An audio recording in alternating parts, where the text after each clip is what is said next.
Sorry. Sometimes that's like as good as it gets for a poet. Right there. I may have peaked right there. How many people have been to a poetry reading before? How many people are really alarmed to discover this is a poetry reading? There's one of the yes. Okay, don't be afraid. There's no wrong way to do this. It's a lot like music. If you go to see music, sometimes you'll see people doing this. And you'll see other people doing this. They're having a perfectly lovely time. But like music, you don't necessarily have to be staring at the poet.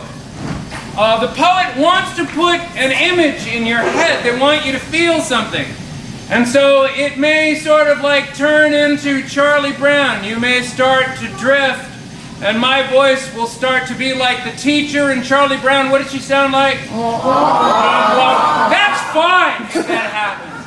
And in fact, to make sure that there's a picture in your head, we staged a poetry reading in an art gallery of shiny things to look at. So it's all good. Like, I won't take it personally if you start doing this, and that's totally cool. Anyways, there's going to be 3 poets, and we're going to introduce each other one after the other. We're probably each going to do 2 poems each.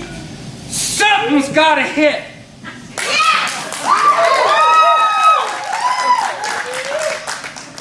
So this is a short one. This is, you went down to the river. You went down to the river. The river took you. So we blamed the river. We pointed with our phones, said, that's it. That's the river. Naked, the police came to pat it down, read its rights. The river ran.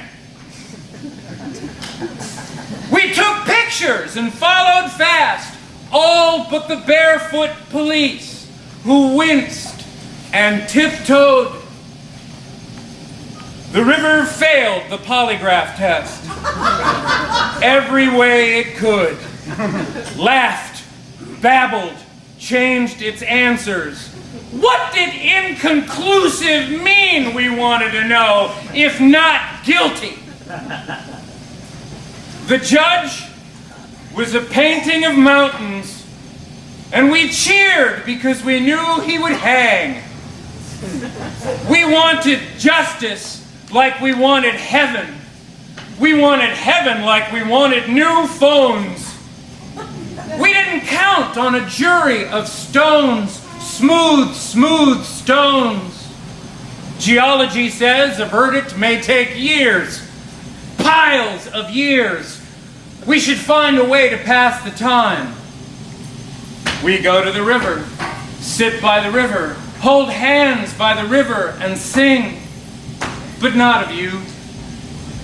There are no good songs about you. Ladies and gentlemen, Alex Ustak.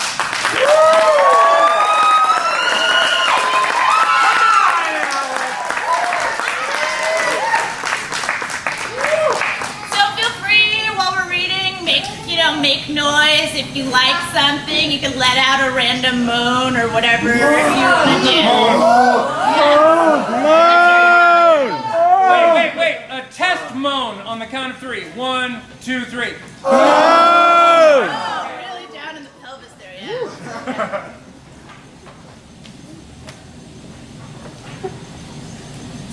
My father says I'm scattered. I hardly date. The word feminine looks me up and down in the mirror, curls its pink lip open just to say, no wonder.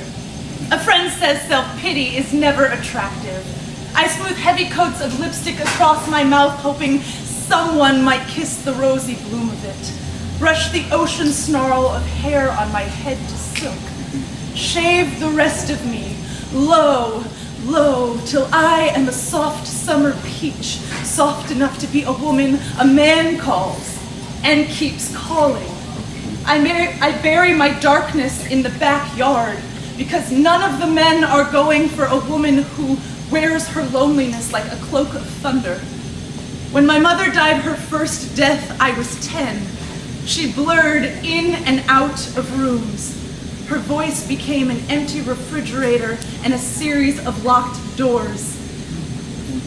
I was 12 when I bled through my white pants at school. It was my father I hung my head to when he delivered a clean pair. My father always gave me these bouquets of flowers with cards that read, "You'll always be a boy," which always made me proud, made me smile. When my mother died, her real hard death, it was 5 days before my 15th birthday. I grew a new body in a house of brother and father, inherited my mother's flat ass and easy tears. I kept all the corners of my grief folded tight as an army bed, exchanged my cheerleader skirt for the cool slouch of cargo shorts I stole out of my brother's drawer, loved the tackle and the fresh red punch in the arm and my head dizzy hitting the ice when I was the only girl allowed to play football, wanted to flirt and stay pretty, keeping score in the baseball dugout, all crouched with my elbows on my knees, a pouch of sunflower seeds huddled in my cheek. I cracked each seed from their salty case and popped the rest clean to the dirt, just the way the boys taught me to. I stored that fiery girl, stiff in my shoulders, boxed out like a bulldog whenever I smelled a fight. Alicia says her mother, who's never met me, suggests that if I don't have a boyfriend and am going to keep dressing like a boy, perhaps I should consider going by Alexandra instead of Alex. I'm 24 at the kitchen table, lips of fresh paint, eyelashes curled, dying to keep a girly mouth even when no one is watching. My father sits for dinner, lifts his fork to say, "If you are gonna come and have a beer with me and the guys, you have to take that lipstick off, okay?" He sees my gentle hands wilt to fists and defends, "It's a bit drastic, it's almost black." And the daughter in me, never subtle, opens her teeth. "What? What, are you embarrassed of me?" But the son, whom I have also become, moves slowly, pushes a napkin across my plum-stained lips, loyal, like a good lad. Thank you.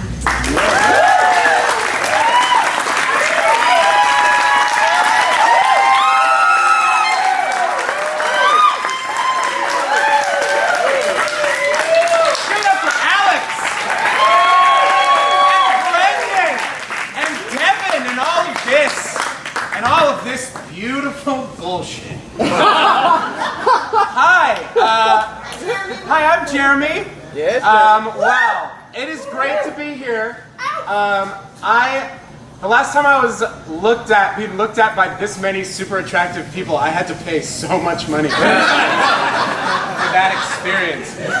Mostly on therapy later. But speaking of therapy, as a kid, segue. As a kid, I was on all of the medicine, just all of it that you could get, because my parents were very loving and confused. So I went and saw a psychiatrist, this dude, and so years later, I tried to imagine his first evaluation of me. I'm going to read to you off paper because I don't have their. Oh man, it's nice. So this poem is called Psychiatrist's Evaluation, Jeremy Radin, April 8th, 1989. Marked by an inability to focus, restless, uninterested. The subject will, while his classmates are coloring, leap around, making the noises of a vulture. Let us pause for a moment to consider the way a vulture looks. Because I'm a doctor, and how can anything look that weird? Like bright red goblins in robes of black yogurt. Nope, that's dumb. I'm a doctor and a grown-up, and that's dumb. Black yogurt, that's not it at all. Also, the subject was caught reading about sharks in math class.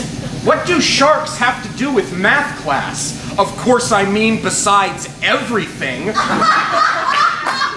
Of course I mean, why did the great math maker even make math if not to make sharks out of math? Also, imagine if I was beautiful. It's just that it's jacaranda season again, and I've always had a weakness for comparison. As far as I'm concerned, I'm not to be touched. This isn't even my real hair.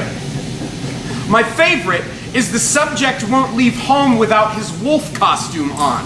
Can you imagine a wolf sitting in a shopping cart in the middle of July? Last night, I sat in a part of my house I'd never sat in before. My refrigerator speaks 4 languages. The subject announced at recess he had been born in 1883. When another child accused him of lying, he ate some dirt and drank some water and opened his mouth to the sun. There's a woman who works on the 2nd floor. She laughs like the last of the guns has been melted. I'm not a gambling man, but I'd bet $1 million her neck is a something of feathers. The subject will not kiss anyone until he is 22 years old. They'll be sitting in her parked car in front of his house, and she'll have a CD of Disney songs. And it will get very quiet, and she'll put her head on his shoulder, and the CD of Disney songs will say, "Now's the moment."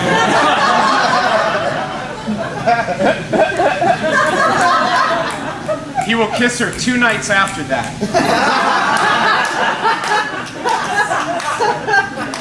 If you look here, you'll notice I've drawn a dimetrodon on the back of my diploma and turned it around in its frame. What a night I have planned for me. Near to my house is an orange grove, which means tonight I will sit in a new part of my house and imagine I'm sitting in an orange grove. Perhaps the woman with the laugh will be there. Perhaps I'll be the orange grove, and she will sit in me and weep with loneliness. The subject won't consider death for many years. He will imagine himself unlaced, particle by particle, his body a flock of tiny wolves, a river hunting in the sky.